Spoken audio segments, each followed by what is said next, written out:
Hello everyone and welcome back to my channel. So in today's video, I am going to be answering all of you guys' questions about Catholic dating. You guys left so many good questions on the poll that I left on Instagram and I am super excited to answer those. Good first date ideas. I think first dates definitely should be more simple. I don't think that you have to spend a lot of money or be super extravagant, and I think it also depends on the person's interests.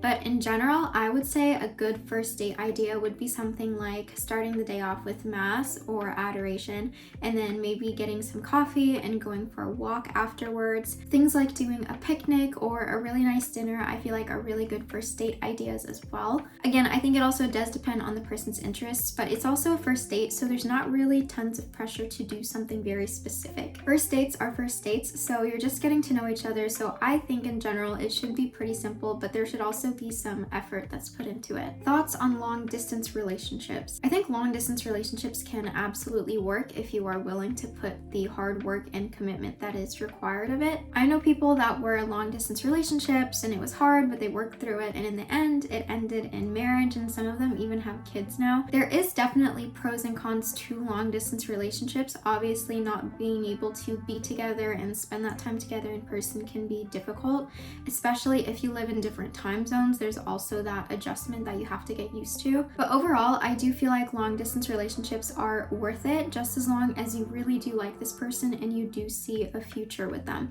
I know for me personally, if I really liked someone and I really wanted things to progress, I would absolutely commit to a long distance relationship. I would definitely say to make sure to keep God in the center of your relationship, whether you're long distance or not, but especially when you are long distance, because there are a lot more challenges that come with it. What would be your advice to men on how to approach Catholic women and ask them out on a date? So the way you approach a woman is you go up to her and you introduce yourself and you start a friendly conversation. It actually doesn't have to be that complicated. I know that a lot of men can tend to be intimidated and are a little shy about approaching and asking out a woman in person, but I will tell you that as a woman, when a guy asks us in person, even if we don't like him back or even if we say no, we still really appreciate it because we know how much courage and confidence that takes. So if you see the woman that you're interested in at church, if she's alone or if she's with someone you know, that's definitely your opportunity to go up to her and start a conversation. One of the biggest things that you do have to remember is to be confident. Like, confidence is key, and it says a lot about a person's character. Not just that, but it also leaves a really good impression. Again, even if we say no, we still really appreciate the gesture. So when it comes to asking a girl out, just approach her, say hello, start a friendly conversation. If she's reading a book, talk about the book that she's reading, or if there was a really good homily at mass, then talk about that, and then ask her out. Just be honest, be sincere, and be intentional. And if she says no, then that's okay too. I know that men don't like the idea of being rejected. I don't think anyone likes the idea of being rejected, but you have to remember that rejection is redirection. I feel like these days so many women are wondering, oh, where did all the good men go? And I feel like they're right there, but they're just not pursuing women like they should be. So to the men that are watching this video, if you do like a woman and you really want to pursue her, then just do it. I can promise you it's worth it. Give it a shot. You have no idea where it could go. Is kissing before marriage okay? Yes, kissing before marriage is okay, but making out is not. That is a mortal sin, and it can lead you to fall into even greater sexual sin. So casual kisses are totally okay, but making out is not. Should I hang out as friends a couple times before dating? I think that that's actually a really good thing to do. Getting to know each other as friends first is very helpful before you enter a relationship, because if you go to the dating stage right away, I feel like there's a lot of pressure and a lot of nervousness, whereas if you're just friends first, then there's not really any pressure. So I think that it's good to get to know each other as friends before you start dating so that you can discern whether or not you do want to continue seeing this person. How do you find a Catholic girl? So usually you find these types of girls at Catholic churches, of course, at church events. So you really do have to put yourself out there, maybe get out of your comfort zone a little bit. Attend some young adult groups if they do offer those, because you really never know who you could meet and what experiences you could have. So I would say definitely involve yourself in the church, involve yourself in some groups or clubs if your church offers it. Go to mass and you might find someone there. Tips for a guy who is too nervous to shoot his shot. So I understand the nervousness. Like I said before, I know that it takes a lot of courage and confidence to be able to approach a woman in person. Now, if it helps, I would say that practicing by yourself is actually really helpful. If you have to practice in the mirror, then do that. I would say that also exposing yourself to more social situations will teach you to be more comfortable in getting out of your comfort zone so that you can have more courage and confidence to approach the girl that you want to pursue. You got to be confident in yourself. If you're not confident in yourself, chances are you're not going to be able to approach a girl even if you really do like her. Sometimes you just got to do it. You just got to walk up to her and say what you got to say. Should people discerning religious vocation be dating? So I think the best thing to do is to discern whether or not you're called to the religious life before you start seeing people. I feel like sometimes it can be an injustice if you don't know exactly where you're called and you start committing to someone. The last thing that you want is to be deep in a relationship or even engaged, and then all of a sudden you figure out, oh, God is calling me to be a nun, or God is calling me to be a priest. Of course, God works in mysterious ways. You never know what could happen. I mean, there are stories of people that were engaged and then someone ended up becoming a nun, or someone thought that they were going to be a priest and then they ended up getting married. But in general, I think it's best to discern whether or not God is calling you to a religious vocation first before you start committing to people and relationships. Is it a red flag if a guy doesn't know what he wants to do in life and switches back and forth? I think that it could be a red flag. Again, I know that there are some things that we are unsure of in life and there are tough decisions to make, but if a man doesn't have aspirations and goals in his life and isn't working to build up his future, then I absolutely think that that is a red flag, because that says a lot about his commitment and where his priorities lie. And in your future husband, if you want to marry someone that will lead the family and that you know can be a good leader and a good father, you're going to want to marry a man that knows what he wants and is committed to completing his goals. Should I avoid a girl who's into me if she doesn't go to the traditional Latin Mass? I don't think that you should totally write someone off just because they don't go to the same liturgy as you. I feel like that can be pretty toxic. Again, it depends on the situation. So if this person has no idea what the TLM is and has never been, but they're open to attending it and, seeing what it's like, then I think it's worth it to start pursuing this person. But if they're totally closed off to it and it's not something that they want at all, then you guys probably wouldn't get along, so maybe you shouldn't be in a relationship. Again, it also depends on what you want. So if you want someone that only goes to the traditional Latin Mass, then find girls that only attend the traditional Latin Mass. But I will say that everything needs to be approached with charity and understanding, and we can't and shouldn't write someone off just because they don't attend the same type of Mass as us. What mistakes have men made most often in the world of Catholic dating? I think one of the biggest mistakes that I have noticed in the world of Catholic dating with men is that they aren't as intentional as they should be. So a lot of men will talk to you for months and they'll start texting you and communicating with you more, but they won't be clear about their intentions and they won't tell you why they're talking to you or what their intention is with everything that's going on. The other thing too is that a lot of men don't plan ahead and they don't know what they want to do, and a lot of men will just text you and be like, oh, what are you doing tonight? What do you want to do? I'm bored. We don't want that. As Catholic women, we want men that can lead and know what they want so that we can turn our brain off and be in our femininity. So men definitely need to be more intentional and they need to be clear about what they want. They have to know how to lead. In the dating process, that is your time to show the woman that you are capable of leading a relationship, and therefore you can be capable of leading a marriage and a family in the future. The other mistake that I have also noticed is that men don't present themselves well enough physically. So there's a lot of men that are in a very good place spiritually, and that's great. But a lot of men tend to lack on the physical aspect of things. So there's a lot of people that don't dress well, they don't take care of their hair, they don't work out, they don't eat healthy. And although looks and appearances aren't everything, they are still very vital and very, very important. So men, if you want to become worthy of a good Catholic woman, you also have to be taking care of yourself physically. Because if you don't cannot take care of yourself physically now, what makes you think that you'll be able to take care of yourself once you're married and when children come into the mix? You have to make sure that you are living a good lifestyle spiritually, mentally, and physically so that you can give your very best in a relationship and in your marriage. And on top of that, being healthy and working out and presenting yourself well, having a good sense of style is very, very attractive. Is premarital sex justified if you love your significant other and have intentions to marry? The answer is no. Premarital sex is never justified and it's a mortal sin. I understand that having to wait till marriage is hard, but you have to understand the theology of the body and the whole purpose of sex. Sex is a gift from God, and it's not something that should be taken advantage of or distorted in any way. Even if you love your significant other and you have intentions to marry them, you still have to wait until marriage, because that is the natural order of things, and that's the way God intended things to be. The other thing that you have to take into consideration too is that what if you don't actually end up marrying this person? What if they are meant for somebody else in the end?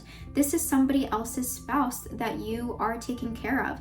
So you have to make sure that you are protecting this other person's dignity and their body. I know that waiting till marriage is hard, but I will tell you that it is absolutely worth it. If you are giving yourself to someone outside of marriage, that can be very harmful. There are literal chemical bonds that happen when we give ourselves to someone, and so we're essentially creating a soul tie. And outside of marriage, that can be very dangerous because you're giving yourself to someone who isn't entirely committed to you, and it is outside the sacrament of marriage, which in and of itself is extremely sinful. Protect each other and wait until marriage, wait until God has given you the go sign, and I promise you that it is all worth it in the end. Have you tried Catholic dating websites? What was your experience like? So I've never been on Catholic dating websites. I've never used a dating app. I have no experience with those. Usually I recommend to people to try and meet people in their area and meet people in person before resorting to meeting people online. There's nothing wrong with Catholic dating websites. Technically, I just recommend trying to meet people in person first before trying to meet people on the internet. How can someone discern if they're ready to start dating from a faith perspective? So I think there's a lot of things that can tell you if you are ready to start dating. First of all, I think that if you are in a very good place spiritually, if you have a deep and good relationship with God, then maybe you are ready to start dating people. Before you get into a relationship with someone, you have to have a really good relationship with God first, who's literally perfect. And if you can't have a good relationship with the one who loves you the most and with the one whose love is unconditional, it's actually going to be very hard to maintain a holy and loving relationship with someone on earth who is just as imperfect as you and also has struggles and imperfections. The other thing too is that if you don't have any ties to certain struggles such as pornography or masturbation or drugs and alcohol, then you're probably ready to start dating people. I have seen way too many times where people jump into relationships, but they are still addicted to things like pornography, and so that's really harmful for both people and to the relationship. So I would say that if you don't have any ties to those types of addictions anymore, then that could be another sign that you're ready to start dating. The last thing that I will say is that if you've had a breakup in the past, but you're over this person and it doesn't affect you anymore, then I think that's a pretty good sign that you're ready to start seeing people again, because the last thing that you want is to be dating someone just because you're trying to fill that hole in your heart that was left by a previous breakup. So if you're freshly out of a breakup, or if you're still not over the person, then I would say you need to take quite a bit of time with God and with yourself to get over that person, and so you can be ready and in a healthier place to start a new relationship. Speaking of how to deal with loneliness after a breakup, the feeling of loneliness, I think, is totally normal because you let that special someone go. Obviously, you have to build a new routine. You're not talking to that person anymore. You're not spending time together anymore. And so loneliness is a normal phase. It's a normal feeling. I think some of the best ways to deal with loneliness in a breakup is to firstly acknowledge the way that you are feeling. Don't bottle up your feelings and don't try to hide it. Be honest with yourself. If you're sad, just say, I'm sad about this breakup, and that's okay. It's a good thing that you are feeling these things after a breakup. It means that you are acknowledging your emotions and that you're accepting what happened. You have to take everything to prayer. You know, you can spend so much time with friends and family and do things that you love that are very important. You should be doing those things. But if you have a weak prayer life, then it's going to be hard to get out of that despair and that loneliness that you feel after a breakup. Ultimately, at the end of the day, God is the only one that can heal you entirely, and He's the only one that can fill your heart in the way that it desires. Give everything to the Lord after your breakup. You know, I think that's one of the best things that you can do, is just leave it to Him and tell Him how you're feeling. When things like breakups happen, it's very easy to fall into this pit of despair and sadness and depression. So that's why it's so important to surround yourself with good things. So like I said, spending time with family, going out and spending time with friends, investing in your hobbies and doing things that you love. But most importantly, you have to be feeding yourself spiritually. So make sure that you're praying your rosary every day, go to Mass when you can, as well as adoration, and I would also recommend going to daily confession. There are so many graces from that, and yes, you may not be healed right away, but I can promise you that over time it will get better, and before you know it, you won't feel lonely anymore and you will be in a much better place. Also, journaling. I found that for me, journaling, like whenever I'm going through something, is really, really helpful, just because I'm able to get the thoughts in my mind onto paper so that it's not weighing on my heart anymore. How much does your ideal husband have to make if he asks for a prenup? Would you be offended? So in this economy, it is hard to live comfortably and make enough money at the same time. If my husband can provide a roof over our heads and food on the table, then that is more than enough. I don't expect my husband to be making 6 figures a year. That is very difficult, and not a lot of jobs offer that kind of opportunity. And so like I said, if he can provide a roof over our heads, if he is in a good place financially, if he's not drowning in any debt,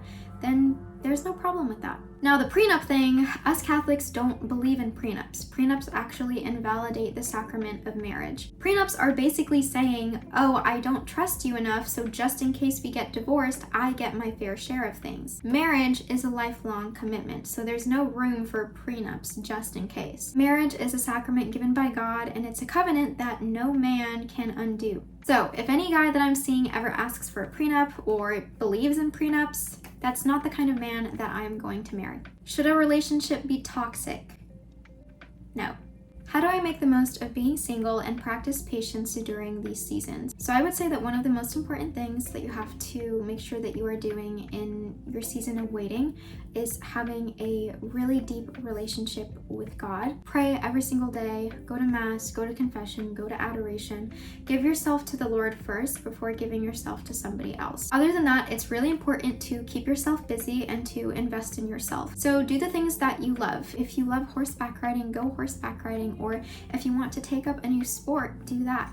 You have to keep yourself busy and not be idle so that you don't dwell on, your struggles of singleness and waiting. Singleness is definitely hard, but there's actually so much beauty in it. So I would recommend to definitely invest in yourself and invest in your relationship with the Lord so that He becomes the center of your life and not a relationship. I feel like sometimes we think that a relationship will fulfill us when that's not the way that it works. A relationship and a marriage adds to your happiness. Surround yourself with a good community, good Catholic friends who can support you through your singlehood and give you good advice and spend time with you. As humans, we are social creatures, and so having that support system is very important. How to approach falling into sexual sin as a couple. So here's the thing, every single couple is different, so it's a matter of knowing yourself and what will cause you to fall into sexual sin. For some couples, things like cuddling and kissing could lead to sexual sin, whereas with other couples, it could be being alone in a car together at night or being alone in each other's houses. To prevent falling into sexual sin, you have to know your triggers and you have to make that conscious decision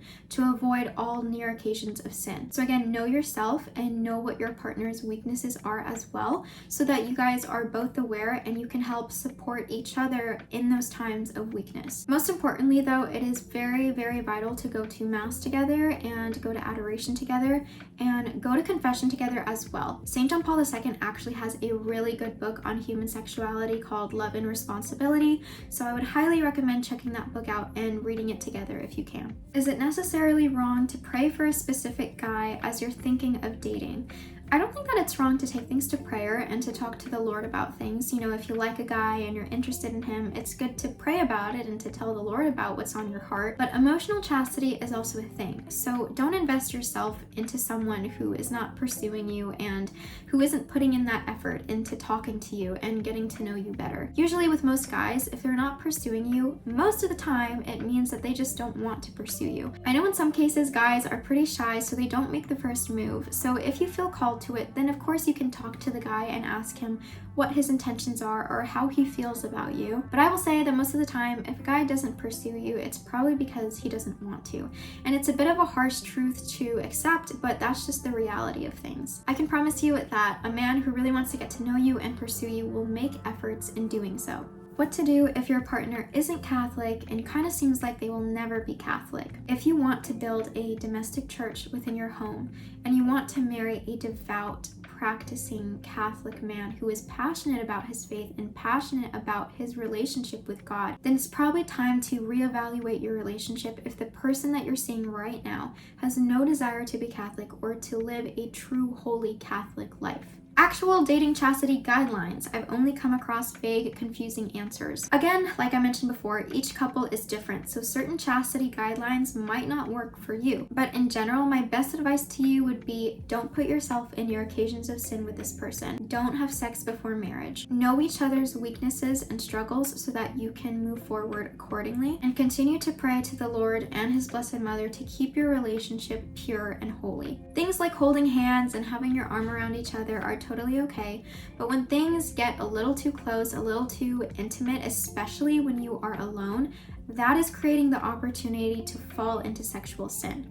So one of the most important things is don't put yourself in your occasions of sin, know each other's weaknesses, and work from there. I wish that I could give you really specific answers, but again, each couple is different, and so what might work for you might not work for someone else. Struggles with being made fun of because you're a virgin.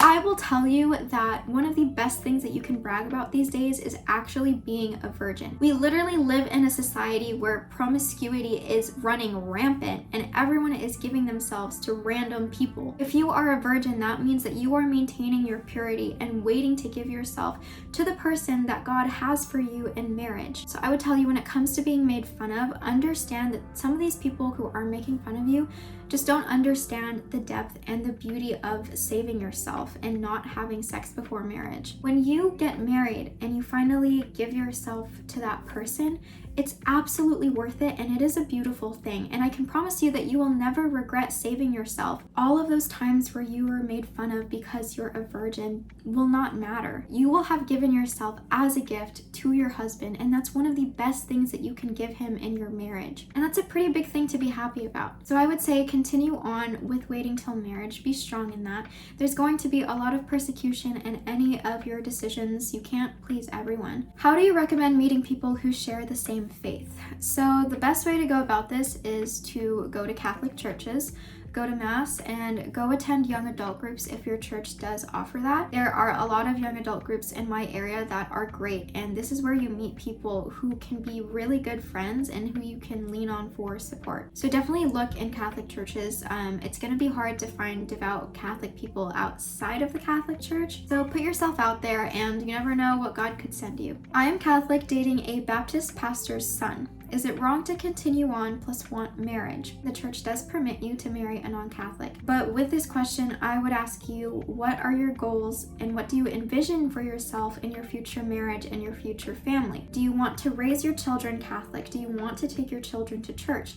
Does this person that you're seeing support that? And are they willing to let you go through with it? How do they feel about certain topics such as contraception, abortion, the LGBTQ agenda, and everything like that? These are very important topics that need to be talked about before marriage, especially if you are in an interfaith relationship. Obviously, you can marry the person even though that they are not Catholic, so it's not necessarily wrong to continue on and want to marry this person. I would just say definitely think about your priorities and what you envision for yourself in the future. And this brings me to my biggest question of the day that a ton of you had asked on the poll, and that is, can Catholics date non-Catholics? So the answer is yes, the church does permit you to date and marry non-Catholics, but they do have to be Christian. They can't be Buddhist or Muslim or anything like that. Do I recommend dating and marrying someone who's not Catholic? Absolutely not. For me personally, the way that I see it is that if you are dating someone and potentially going to marry someone who is of a different faith, there are going to be so many unnecessary issues and arguments that are going to come about. And not all Christians agree on the same topics. So like I mentioned before, things like contraception, abortion, the LGBTQ agenda, what is their opinion on politics, things like that. When you have children, what is that future going to look like? The other problem too is that when you have children, they are going to be very confused as to why their parents are of different faiths. You know, why is mom going to church on Sundays and dad isn't? Or why are we fasting from meat on Fridays and dad isn't? Or why are we praying the rosary and dad isn't? In marriage, it is vital, especially for the father, to be a devout Catholic man in order to raise a holy Catholic family. Now, if you marry someone of a different faith, that's not guaranteed that that's going to happen. And yes, don't get me wrong, there are some cases where there are Catholics that have married non-Catholics and, you know, they've built a beautiful life together and they're raising their family Catholic, but you can't assume that that is what your future is going to look like. Relationships are hard and they require a lot of hard work and commitment, and you're just making it harder on yourself if you are dating someone of a different faith. God asks us in our relationship to be spiritually equally yoked. And so if you're not equally yoked in that way, like I said, there's going to be a lot of issues that are going to come about that could have been avoided if you date someone that is a devout Catholic. Would you date a godly Protestant man? And after my answer, you guys probably already know, but no. The man that I marry has to be a devout, practicing Catholic. How to balance the fun of dating with the seriousness of discernment. So the best way that you can go about this is, you know, of course, spend time together, do fun things together, and enjoy the process, but keep God in the center of your life. As long as God is in the center of your relationship and you guys are both prayerful and working on your own individual spiritual lives as well, you will be able to discern properly whether or not the relationship is going to end in marriage. So like I said, do fun things, do things that you guys enjoy doing together, but also make sure that you are going to Mass together, praying together. Even praying to a saint or dedicating a saint to your relationship is also really helpful. So basically, keep God in the center and enjoy the process. I have seen it way too many times where unfortunately a lot of Catholic relationships end because people become too scrupulous about the process. So people tend to be like, are we praying enough? Are we doing this discernment enough? Are we going to Mass enough? And it takes the fun out of the relationship and it becomes more of an analyzation thing rather than focusing on spending time with each other and actually having fun together and getting to know each other. So make sure that you're having fun, go on fun dates, keep God in the center, and you're good to go. How to start that conversation about marriage, children, life as a Catholic couple, etc. You just gotta be honest. I wouldn't say to bring things up right away if you just started seeing someone. Try not to talk about the serious topics like on the first date. Of course, enjoy the process of things. As Catholics too, I think that we're pretty open about certain topics like what we want our marriage to look like or how many kids we want, which is a good thing. So honestly, just be honest, just bring it up and be like, hey, like, there's this topic that I want to talk about, like, what is your take on this? Or this is my stance on this topic, what do you think of that? Honest communication is everything, and if anything, it actually helps you a lot more to discern whether or not you're meant to marry this person. What age is appropriate to start dating? I'm 17. So I don't think it's always about the age. I think it definitely depends on how mature you are as a person. But personally, I would recommend waiting to date until after you turn 18, just because when you are in high school, there are so many things that change, especially after you graduate. People tend to outgrow each other, people go down different paths and have different priorities in life. And don't get me wrong, I know that there are beautiful stories of people that were high school sweethearts, and I'm not saying that that's impossible, but realistically speaking, I do think it's best to wait until you're 18 to start dating people. How to know if a guy is a practicing Catholic versus a cultural Catholic. You'll be able to know a man by his fruits. And so if a man is not kind, if he is not charitable, if he is not prayerful and is not pursuing God in his life, that will tell you whether or not this guy is a true practicing Catholic or not. Pay attention to the way that he not only treats you, but treats other people. You know, his family, his moms, his sisters, people in public, like waiters at a restaurant.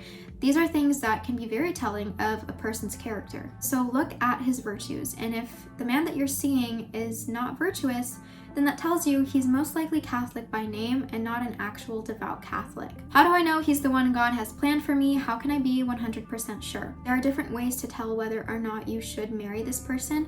I will say though that God never only has one person that we are destined to marry. There's actually different people that we can choose from that we can create an equally beautiful life with. But when it comes to discerning whether or not you want to marry someone, I think there are 3 things that you should keep in mind. If you have a sense of peace and joy with this person, then that is a great way to tell whether or not you should marry them. If you have a gut feeling or something doesn't feel right, it may be time to take things to prayer and to reevaluate the relationship. If you agree on fundamental topics such as, the church's teachings and certain things like abortion and what you want your future family to look like, then that is also a good sign that you should end in marriage with this person. Thirdly, if you can be best friends, then that's a good sign that you guys will most likely have a good marriage. Ultimately, at the end of the day, marriage is not about the fleeting emotions of love and butterflies. It's about commitment and hard work. And marriage is built off of a solid friendship. So if you can be yourself with this person, if you can laugh together, cry together, do everything together, and you enjoy being with this person, and you can be best friends, then God may be calling you to marry this person. Keep praying and keep discerning and be honest with yourself about how you feel.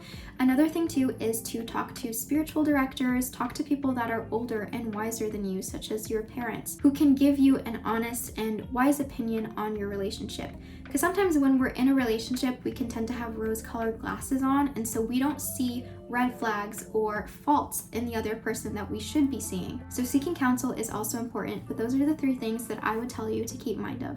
How long is a decent time of dating and getting to know each other before marriage? So my recommendation is about 6 months to a year. By a year, you should know whether or not you want to marry this person. That is a lot of time to have prayed and discerned whether or not you want a future with this other person. And don't get me wrong, there are certain situations that require more time. If someone is in medical school and they want to finish school first before getting married, or if someone needs to pay off their debt first before they get married, there are situations like that. But generally speaking, within 6 months to a year, that is when you should know that you are ready to get married, and then get married. If you have been dating for that long and you are at peace with this person, just get married. Just do it. Why wait? I'm Catholic, but my boyfriend is Protestant. Is this okay? He's interested in going to Mass.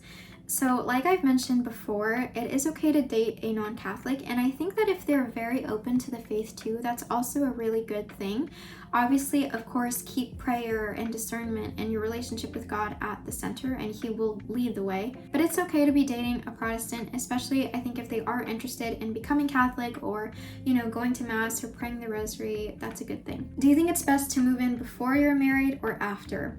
So a lot of people don't know, but cohabitation is a mortal sin and the Catholic Church teaches against it. You are not permitted to live with the opposite sex if you are not married. There's actually so many cons and so many harmful things that come with cohabitation, living with this person before you're married. You're literally playing house, but without the commitment. And so if you're getting into things like having sex before marriage and living with each other before you're married, that can be really bad because this person hasn't officially committed their entire life to you, and you don't know whether or not this person is going to be in your life forever. And so if things don't work out in the end, and if this person leaves, but you've already given yourself to this person in a whole lot of ways, that can be very hurtful. So protect yourself from getting hurt and protect your heart, protect your body.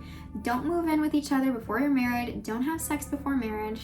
It's worth it. This person asks, public displays of affection. Well, things like holding hands or having your arm around each other is totally okay. But here's my rule of thumb is if you wouldn't do it in front of a priest, in front of your parents, and especially in front of the Blessed Virgin Mary, then don't do it at all. How to improve more on physical appearance to present yourself well to other people. Make sure that you're working out every day and that you're eating a healthy, balanced meal every single day. Develop a good sense of style and have good hair and good hygiene. Things like that go a very, very long way. And if you can take care of yourself now before you're married and in a relationship, then I think that you can take care of yourself well even after you're married and when kids come into the mix. So figure out what works for you, what kind of clothes look best on you, what kind of fit looks best on you, what colors look best on you. It's not vain to put effort into your appearance, especially when you are trying to find the right person that God has for you. As a Christian man, should I look for a woman, or will God make it clear to me who to pursue? So I wish sometimes it was that easy where God would just talk to you and be like, hey, this is the person that you're going to pursue, this is the person that you're going to marry, but that's not the way things work. I do think that if you have high standards and you know what you want, then it will be easier to discern who to pursue. But again, sometimes you just have to put yourself out there and meet different people. That's the whole point of dating, is you discern whether or not you want to spend the rest of your life with this person. And again, don't forget that one date does not mean marriage. You're just getting to know each other, and there's not really any commitment at that point. So put yourself out there, meet different people, and be open to getting out of your comfort zone. Should I date Catholics, or can I go into dating thinking I can convert my partner? No. You cannot change people. We don't flirt to convert. Those are very harmful things to do. Where can you find faithful Catholic men? For me, the only good men that I have met were always at Catholic churches. So involve yourself, like I mentioned before, in young adult groups, go to Catholic church events, and don't be afraid to put yourself out there. You never know what or who God could send you. Are they red flags, or am I being picky? So I think that depends on what you think red flags are. Obviously, if this person has brown hair instead of blonde, or they're not 6 feet tall, that could be a little picky. But if this person doesn't want a committed relationship, if they're not a devout practicing Catholic, if they don't want to wait until marriage, things like that are red flags. So again, it depends on what you're talking about, but when it comes to things like looks that can't be helped, or height, things like that, that's kind of when you're being a little picky. But when it comes to fundamental things such as, the church's teachings, waiting until marriage, abortion, those, if a person doesn't agree with you and isn't on the same page, then it could be a red flag. Ultimately, I would suggest looking for a man that is a devout practicing Catholic, is kind and gentlemanlike, treats everybody with respect, makes you feel beautiful. Those are things that you should look out for. Okay, you guys, so those are all the questions that I could cover for today. There were so many other questions, so I might do a part 2. Comment down below if you guys do want to see a part 2 of answering your dating questions as a Catholic. But other than that, thank you guys so much for watching this video. I really appreciate your input. Don't forget to like and subscribe, and I will see you in the next video.